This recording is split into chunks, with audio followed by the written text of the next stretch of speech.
Hello student, chapter number 10 S block ना MCQ ની ચર્ચા કરીએ। એમસીક્યુ ની ચર્ચા કરીએ એના પહેલા કે આપણે એનો કોન્સેપ્ટ જોઈએ। તો એસ વિભાગના તત્વોમાં સમૂહના તત્વો કે lithium, sodium, potassium, rubidium, caesium અને फ्रांसियम 3, 11, 19, 37, 56 અને 87। ઇલેક્ટ્રોન રચના જોઈએ તો helium complete 2s1, neon complete 3s1, argon complete 4s1, krypton complete 5s1, xenon complete 6s1 અને radon complete 7s1। એવું શીખી ગયા કે ઉપરથી નીચે જઈએ છે તો પરમાણ્વીય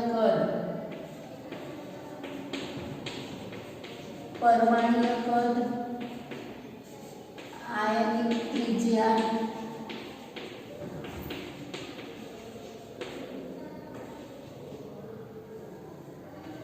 जलीयकरण एंथैल्पी,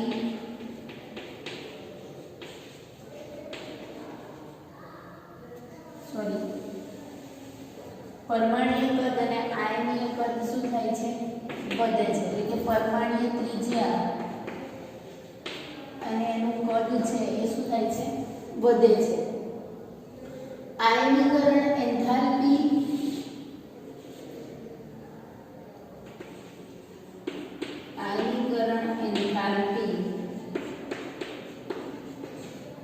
અને જલીયકરણ એન્થાલ્પીમાં ઘટાડો થાય છે। બરાબર કે લિથિયમની જલીયકરણ એન્થાલ્પી વધારે છે પણ સીઝિયમની ઓછી છે। આ તો ગણવાનું નહીં, શું છે? રેડિયો એક્ટિવ તત્વ છે। ક્લિયર? ગુણધર્મોની આપણે ચર્ચા કરેલી છે। આગળ કોન્સેપ્ટમાં બધું થિયરીમાં જોયેલું છે। એમસીક્યુમાં જેમ જેમ જરૂર પડશે એમ ચર્ચા કરતા જઈશું, પણ આટલી અત્યારે હાલ પૂરતી ચર્ચાની આપણને ખબર હોવી જોઈએ। એમસીક્યુ નંબર 1 કે ફ્રાન્સિયમનો અર્ધ આયુષ્ય સમય ખાલી જગ્યા છે। આપણે શીખી ગયા કે સમૂહ 1 ના તત્વોમાં ફ્રાન્સિયમ છે રેડિયો એક્ટિવ તત્વ છે। આપણને ખબર છે કે રેડિયો એક્ટિવ તત્વ છે બીટા કણનું ઉત્સર્જન કરે અને બીટા કણનું ઉત્સર્જન કરે ત્યારે એ ઉત્સર્જનમાં અર્ધ આયુષ્ય સમય એનો છે એ કેટલો છે? 21 મિનિટનો છે। એટલે કે ફ્રાન્સિયમનો અર્ધ આયુષ્ય સમય અહીંયા આપણને ફ્રાન્સિયમના સમસ્થાનિક આપેલો છે તો ફ્રાન્સિયમ 223 નો અર્ધ આયુષ્ય સમય છે એ 21 મિનિટનો છે। ઓપ્શન આપણને આપેલા છે કે 21 કલાક, 11 મિનિટ, 21 મિનિટ અને 27 કલાક। તો ઓપ્શન સી છે એ સાચો છે। ગ્લોબલ સોલ્ટ એટલે ખાલી જગ્યા। ઓપ્શન આપેલા છે MgSO4 * 7H2O, CuSO4 * 5H2O, FeSO4 * 7H2O અને Na2SO4 * 10H2O। ગ્લોબલ સોલ્ટનું અણુ સૂત્ર છે Na2SO4 * 10H2O।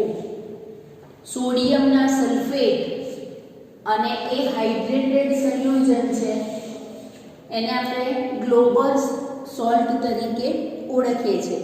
બોરેક્સનું અણુસૂત્ર આપણી બુકમાં કાચી ખનિજો આપેલી નથી પણ આપણે કાચી ખનિજોના નામ અને અણુસૂત્ર લખાવેલા છે। એમાં બોરેક્સનું અણુસૂત્ર લખાવ્યું કે Na2B4O7 * 10H2O। બોરેક્સનું અણુસૂત્ર મેં લખાવેલું છે Na2B4O7 * 10H2O। અહીંયા આપણને આપેલા છે Na2B4O7 * 10H2O option A। Option B માં Na2B4O7 4H2O બધામાં જુઓ Na2B4O7 કોમન આપેલું છે તમને, પણ એના હાઇડ્રેટ્સ છે એ હાઇડ્રેટ્સના મોલ બદલાય છે. બોરેક્સમાં હાઇડ્રેટ્સમાં 10H2O આવે છે. એના પછી છે કે યોગ્ય જોડકા જોડો.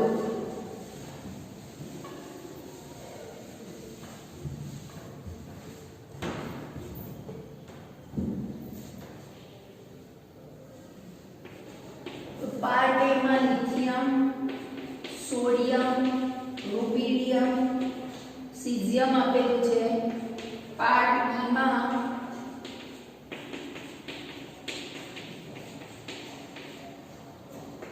પીળો રંગ, લાલ જાંબલી, વાદળી અને ડી માં છે લીલો લાલ, એટલે કે તિરંગી લાલ કહીએ આપણે એને.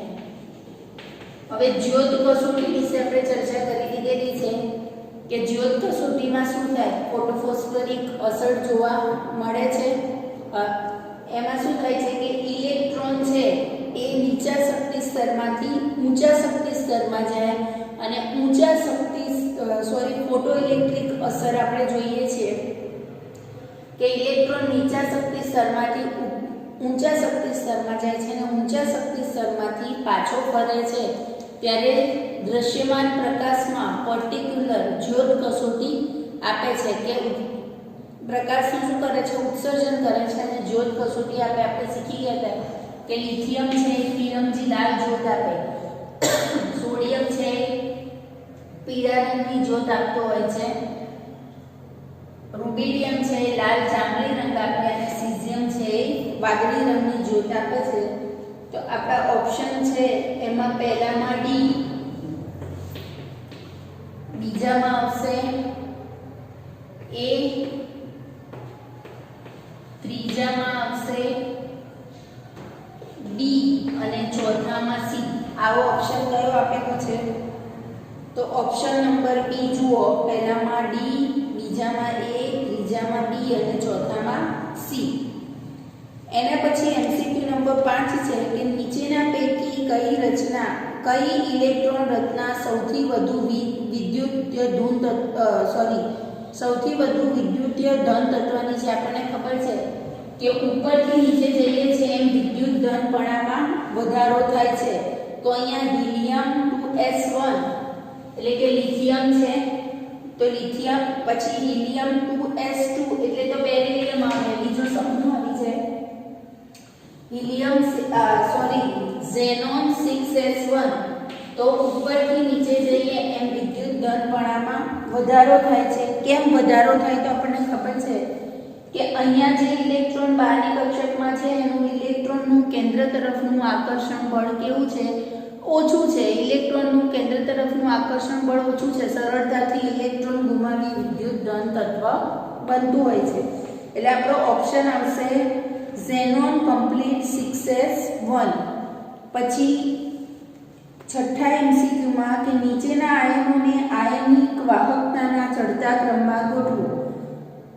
આયનિક વાહકતાના ચડતા ક્રમમાં એટલે કે સમૂહમાં ઉપરથી નીચેની તરફ જઈએ છીએ એમ કદમાં વધારો થાય છે. કદમાં વધારો થશે એટલે એના આયનિક કદમાં પણ શું થાય છે? વધારો થાય છે. અને આયનિક કદ વધે એમ એની આયનિક વાહકતા પણ વધતી હોય છે. તો લિથિયમનું આયનિક કદ છે એ સોડિયમ કરતાં ઓછું, એટલે કે સોડિયમનું વધારે, સોડિયમ કરતાં પોટેશિયમનું વધારે, પોટેશિયમ કરતાં રૂબિડિયમનું વધારે અને રૂબિડિયમ કરતાં સીઝિયમનું વધારે.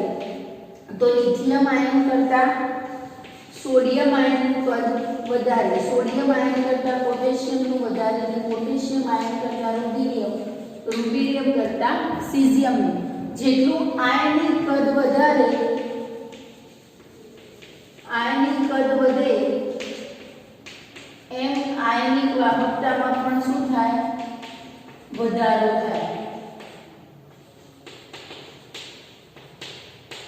તો લિથિયમ કરતાં સોડિયમનું આયનિક કદ વધારે એટલે કે લિથિયમ કરતાં સોડિયમની આયનિક વાહકતા વધારે છે, સોડિયમ કરતાં પોટેશિયમની આયનિક વાહકતા વધારે. પોટેશિયમ કરતાં રૂબિડિયમની વધારે. એટલે આપણો ઓપ્શન આવશે લિથિયમ, સોડિયમ, પોટેશિયમ અને રૂબિડિયમ. એના પછી છે એમસીક્યુ નંબર 7 કે તમામ આલ્કલી ધાતુઓ પૈકી સીઝિયમ એ સૌથી વધુ પ્રતિક્રિયાત્મક ધાતુ છે. આપણને ખબર છે કે સમૂહમાં ઉપરથી નીચેની તરફ જઈએ તો પ્રતિક્રિયાત્મકતામાં વધારો થાય. સમૂહમાં ઉપરથી નીચેની તરફ જતા પ્રતિક્રિયાત્મકતામાં વધારો થાય છે. કારણ શું? કે સમૂહમાં ઉપરથી નીચેની તરફ જઈએ છીએ એમ કદમાં વધારો થાય છે. કદમાં વધારો થાય એટલે બહારની કક્ષકમાં રહેલો જે ઇલેક્ટ્રોન છે એ ઇલેક્ટ્રોનનું કેન્દ્ર તરફનું આકર્ષણ છે એ ઓછું છે અને બાહ્યતમ કક્ષાનો જે ઇલેક્ટ્રોન છે એ કેન્દ્ર સાથે નબળી રીતે જોડાયેલો છે એટલે એની પ્રતિક્રિયાત્મકતા કેવી હશે? વધારે. ઓપ્શન જુઓ, ઓપ્શન એ કે તેની પૂર્ણ ભરાયેલી કક્ષક કેન્દ્રની નજીક છે, કેન્દ્રની નજીક નથી, દૂર છે.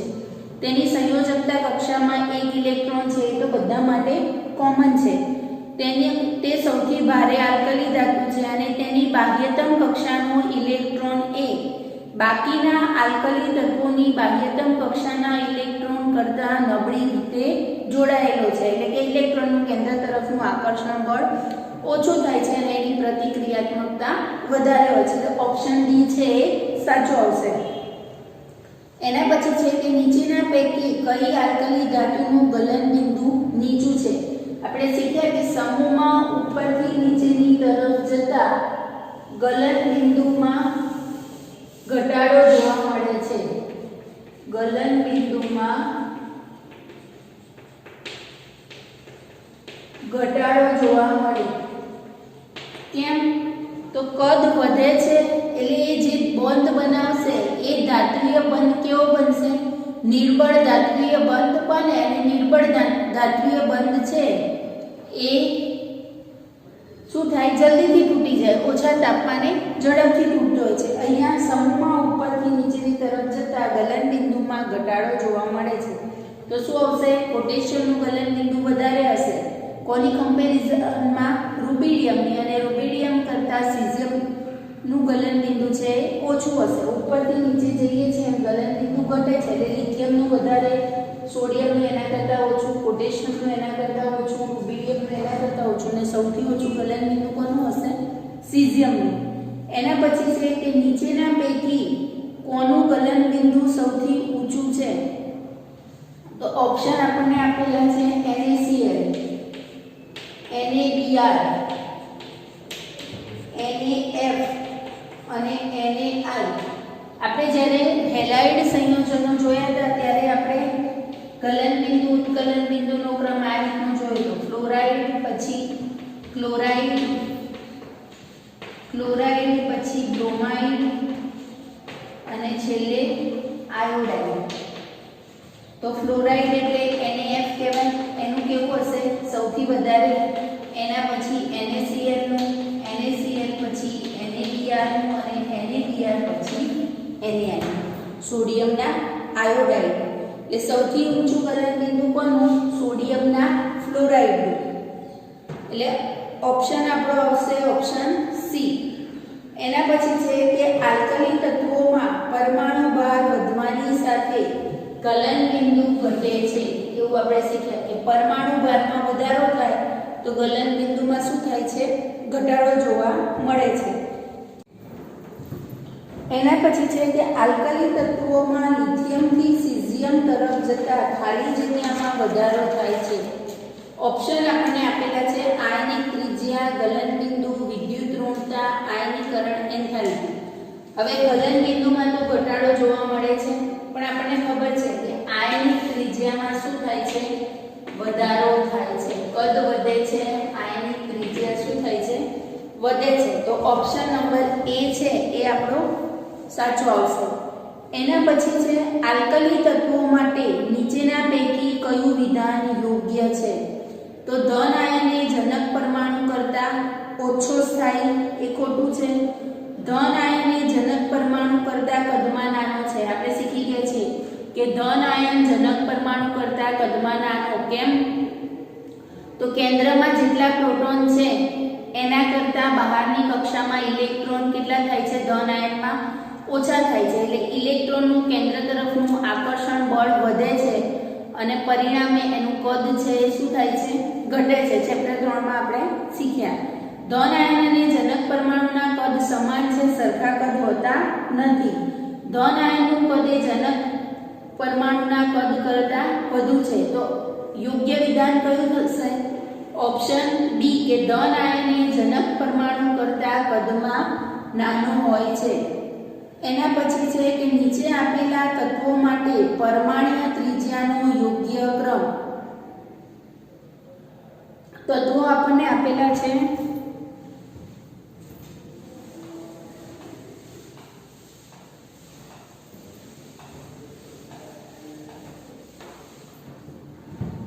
મેગ્નેશિયમ, સોડિયમ, પોટેશિયમ અને રૂબિડિયમ. હવે પરમાણ્વીય ત્રિજ્યાનો ઘટતો ક્રમ, અહીંયા આના પછી મેગ્નેશિયમ આવે, આમ જઈએ તો પરમાણ્વીય ત્રિજ્યામાં શું થાય? ઘટાડો થાય. અને આમ આવીએ તો પરમાણ્વીય ત્રિજ્યામાં વધારો થાય. હવે મેગ્નેશિયમની પરમાણ્વીય ત્રિજ્યા છે એ સોડિયમ કરતા કેવી હશે? ઓછી હશે. સોડિયમ કરતા પોટેશિયમની પરમાણ્વીય ત્રિજ્યા કેવી? વધારે. અને પોટેશિયમ કરતા રૂબિડિયમની પરમાણ્વીય ત્રિજ્યા વધુ. તો આપણે યોગ્ય ક્રમ ગોઠવવાનો કીધો છે. તો આપણે આના જેવો ક્રમ કોનો થશે? તો મેગ્નેશિયમની પરમાણ્વીય ત્રિજ્યા ઓછી, મેગ્નેશિયમ કરતા સોડિયમની વધારે, સોડિયમ કરતા પોટેશિયમની વધારે અને પોટેશિયમ કરતા રૂબિડિયમની વધારે. તો ઓપ્શન નંબર સી. પહેલામાં શું છે? સોડિયમ કરતા પોટેશિયમની વધારે પણ પોટેશિયમ કરતા મેગ્નેશિયમની વધારે છે એ ખોટું છે. એટલે પહેલું ખોટું. પછી રૂબિડિયમની ઓછી બતાવી છે પણ અહીંયા રૂબિડિયમની સૌથી વધારે છે એટલે ઓપ્શન બી પણ ખોટું. ઓપ્શન સી માં મેગ્નેશિયમ કરતા સોડિયમની વધારે, સોડિયમ કરતા પોટેશિયમની વધારે અને પોટેશિયમ કરતા રૂબિડિયમની વધારે, એ ઓપ્શન આપણો સાચો છે. એના પછી છે MCQ નંબર 14 કે Ca+2 K+Cl- અને S-2 માં આયનિક ત્રિજ્યાનો સાચો ક્રમ. આયનિક ત્રિજ્યાના સાચા ક્રમમાં આપણે એવું શીખ્યા, આપણે ઓપ્શન આપેલા, આપણે આયન આપેલા છે Ca+2 K+Cl- S-2. હવે જેના પર ઋણ વીજભાર વધારે એનું કદ કેવું? સૌથી મોટું. એના પછી Cl- જેટલો ધન વીજભાર વધારે એટલું કદ છે એ કેવું થશે? નાનું. તો અહીંયા સૌથી મોટું કદ કોનું? S-2 નું. એના પછી Cl- એના પછી K+ ને એના પછી Ca+2. તો આપણો ઓપ્શન નંબર એ માં જુઓ S-2 Cl- K+ Ca+2. તો ઓપ્શન એ કેવો છે? સાચો છે. એના પછી Cl- સૌથી છેલ્લે છે એટલે ખોટું કહેવાય. Ca+2 નું કદ સૌથી વધારે બતાવ્યું છે ઓપ્શન સી માં, એ પણ ખોટું. પેલામાં Cl- સૌથી છેલ્લે આપેલો છે એ પણ ખોટું. તો ઓપ્શન નંબર એ છે એ આન્સર છે સાચો કે સૌથી મોટું કદ ઋણ વીજભારમાં વધુ ઋણ વીજભાર છે -2, એના પછી Cl- એના પછી K+ ને એના પછી Ca+2. એના પછી MCQ નંબર 15 ખાલી જગ્યામાં ઋણ આયનનું કદ ભાગ્યા ધન આયનનું કદ નું મૂલ્ય સૌથી ઓછું મળે. LiF માં આપણે જોઈએ તો લગભગ બંને એક જ આવર્તના તત્વો છે. તો લિથિયમનું કદ છે એ નાનું છે અને ફ્લોરિનનું કદ પણ નાનું, એટલે એ ગુણોત્તર છે એ સૌથી ઓછો મળશે નહીં. પછી ફ્લોરિનનું કદ નાનું છે પણ સોડિયમનું કદ મોટું છે એટલે એ ગુણોત્તર પણ આપણને ઓછો મળે નહીં. સીઝિયમ અને આયોડિન બંનેનું કદ કેવું છે? સરખા જેવું છે એટલે એમાં પણ ગુણોત્તર નાનો આવે નહીં. પણ સીઝિયમ અને ફ્લોરિન આપણને ખબર છે કે ફ્લોરિનનું કદ કેવું હશે? ઓછું હશે અને સીઝિયમનું કદ કેવું હશે? વધારે હશે. એટલે અહીંયા આપણને જે ગુણોત્તર મળશે એ કેવો મળશે? સૌથી ઓછો ગુણોત્તર મળે છે. તો આપણને શું પૂછ્યું છે? સૌથી ઓછું મૂલ્ય શેમાં મળે? તો સીઝિયમના ફ્લોરાઇડમાં, કારણ કે સીઝિયમનું કદ સૌથી મોટું છે અને ફ્લોરિનનું કદ સૌથી નાનું છે. એના પછી છે MCQ નંબર 16 કે લિથિયમમાં LiO2 પ્રકારનો લિથિયમ ઓક્સાઇડ બનાવે અને N2 અણુમાં 3 અબંધકારક ઇલેક્ટ્રોન યુગ્મ છે. તો લિથિયમ છે એ LiO2 નહીં પણ Li2O પ્રકારનો ઓક્સાઇડ બનાવે છે. લિથિયમ છે એ મોનોક્સાઇડ બનાવે છે, સુપર ઓક્સાઇડ બનાવતું નથી. લિથિયમ સુપર ઓક્સાઇડ બનાવે નહીં પણ લિથિયમ છે એ મોનોક્સાઇડ આપે છે. એટલે આ વિધાન છે એ છે શું છે? ખોટું છે. અને N2 માં 3 અબંધકારક ઇલેક્ટ્રોન યુગ્મ હોય છે. આપણને ખબર છે કે એક નાઇટ્રોજન લઈએ છીએ તો એમાં 2 અબંધકારક ઇલેક્ટ્રોન યુગ્મ વધે છે. તો એક મિનિટ, શું છે? 3 બંધકારક ઇલેક્ટ્રોન યુગ્મ હોય. સોડિયમમાં આવું છે, એનો પરમાણુ ક્રમાંક 7 એટલે 1s2 2s2 2p3. તો અહીંયા બંધ બનાવવામાં આ 3 ઇલેક્ટ્રોન ભાગ લે છે. આ અબંધકારક ઇલેક્ટ્રોન યુગ્મ તરીકે વર્તે છે. તો 3 બંધકારક ઇલેક્ટ્રોન યુગ્મ થયા અને ઇલેક્ટ્રોન થયા અને 2 ઇલેક્ટ્રોન છે એ અબંધકારક ઇલેક્ટ્રોન યુગ્મ તરીકે વર્તે છે. તો એ વિધાન કેવું છે? સાચું છે. તો હવે આપણે ઓપ્શન આપેલા છે A અને R બંને સાચા છે અને R A ની સમજૂતી આપે છે એ ખોટું. A અને R બંને સાચા છે એ પણ ખોટું. A સાચું છે જ્યારે R ખોટું છે. એક્ચ્યુઅલીમાં શું છે કે A ખોટું છે. વિધાન A ખોટું છે અને વિધાન B સાચું છે. તો આન્સર શું આવશે આપણો? Option D. એના પછી છે કે એક તત્વ M ની ઇલેક્ટ્રોન રચના 1s2 2s2 2p6 3s1 તો તે તત્વના ઓક્સાઇડનું શક્ય અણુસૂત્ર ખાલી જગ્યા થાય.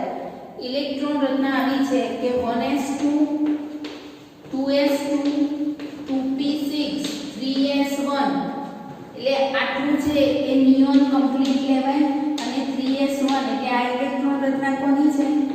સોડિયમની ઇલેક્ટ્રોન રચના છે.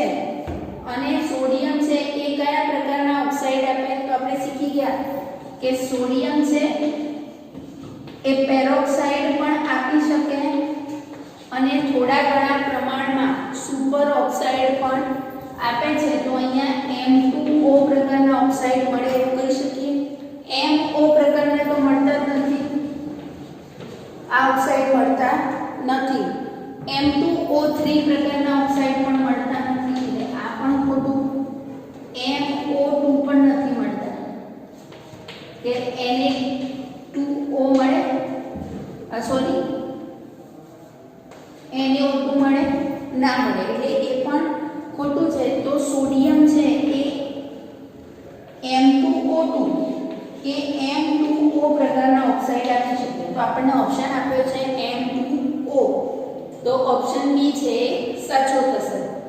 એના પછી છે કે આલ્કલી તત્વોના પેરોક્સાઇડ પાણી સાથે કયા પ્રકારનું દ્રાવણ બનાવે? હવે આલ્કલી તત્વોમાં મેં કીધું એમ કે સોડિયમ છે એ પેરોક્સાઇડ અને સુપર ઓક્સાઇડ બંને આપી શકે પણ એના સુપર ઓક્સાઇડનું પ્રમાણ છે એ કેવું છે? ઓછું છે. તો અહીંયા લખાય, અહીંયા શું પૂછ્યું છે કે આલ્કલી ધાતુના પેરોક્સાઇડ એટલે સોડિયમ છે એ પેરોક્સાઇડ સંયોજનો આપે છે, એની પાણી સાથે પ્રક્રિયા કરવામાં આવે છે તો આપણને શું મળે છે?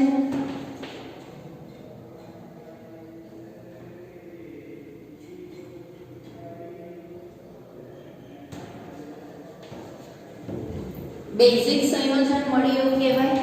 આ શું મળ્યું? બેઝ મળ્યું. તો પ્રશ્ન શું છે આપણો કે આલ્કલી તત્વોના પેરોક્સાઇડ પાણી સાથે કેવા પ્રકારનું દ્રાવણ બનાવે છે? તો બેઝિક દ્રાવણ બનાવે છે. સમીકરણ બેલેન્સ કરી શકાય. એના પછી છે નીચેના પૈકી કયો ઓક્સાઇડ સૌથી વધુ બેઝિક છે? તો Na2O, BaO, As2O3, Al2O3 સૌથી વધુ બેઝિક. આપણને ખબર છે કે સોડિયમના જે ઓક્સાઇડ છે એ ઓક્સાઇડ બેઝ આપે છે. બાકીના ઓક્સાઇડ છે બેઝ આપવાના નથી. આપણે આગળ ભણવાના છે. પણ અત્યારે સોડિયમના ઓક્સાઇડ છે બેઝ આપે છે. તો સૌથી વધુ બેઝિક કોણ થયા? સોડિયમના ઓક્સાઇડ. ત્યાં Na2O2 લખવાનું છે. Na2O નહીં, Na2O2. સંયોજકતા ક્લિયર થવી જોઈએ ને એટલા માટે. એના પછી છે કોસ્ટિક પોટાશનું અણુસૂત્ર ખાલી જગ્યા છે. કોસ્ટિક પોટાશ એટલે KOH કહેવાય. અને કોસ્ટિક પોટાશ એટલે KOH અને કોસ્ટિક સોડા એટલે NaOH. યાદ રાખજો. કોસ્ટિક પોટાશ એટલે KOH અને કોસ્ટિક સોડા એટલે NaOH. તો અહીંયા કોસ્ટિક પોટાશ આપણને પૂછ્યું છે એટલે KOH. કોસ્ટિક પોટાશનું અણુસૂત્ર શું છે? KOH. એના પછી છે આલ્કલી તત્વોનો કયો હાઇડ્રોક્સાઇડ સૌથી વધુ બેઝિક છે? આપણે એવું શીખ્યા હતા કે ઉપરથી નીચે તરફ જઈએ છીએ ત્યારે એના જે હાઇડ્રોક્સાઇડ છે વધારે બેઝિક બનતા જાય છે. તો સીઝિયમના જે હાઇડ્રોક્સાઇડ છે એ કેવા છે? વધારે પ્રમાણમાં બેઝિક છે. એના પછી છે કયો પદાર્થ પાણીમાં અલ્પદ્રાવ્ય છે? તો લિથિયમના હાઇડ્રોક્સાઇડ છે પાણીમાં અલ્પદ્રાવ્ય છે. એની જલીયકરણ એન્થાલ્પી છે સૌથી વધુ છે. એના પછી છે કે નીચેના પૈકી પ્રતિક્રિયાત્મકતાનો યોગ્ય ક્રમ. તો ખબર છે કે સમૂહમાં ઉપરથી નીચેની તરફ જઈએ છીએ એમ પ્રતિક્રિયાત્મકતા શું થાય છે? વધતી જાય છે. તો અહીંયા બધા હાઇડ્રાઇડ આપે છે. તો લિથિયમના હાઇડ્રાઇડ કરતા સોડિયમના હાઇડ્રાઇડની પ્રતિક્રિયાત્મકતા વધુ. પછી સોડિયમ કરતા પોટેશિયમના હાઇડ્રાઇડની પ્રતિક્રિયાત્મકતા વધુ. પોટેશિયમ કરતા રૂબિડિયમની અને રૂબિડિયમ કરતા સીઝિયમની. એટલે પ્રતિક્રિયાત્મકતાનો યોગ્ય ક્રમ કહીએ તો સમૂહમાં ઉપરથી નીચેની તરફ જઈએ છીએ પ્રતિક્રિયાત્મકતા શું થાય છે? વધે છે.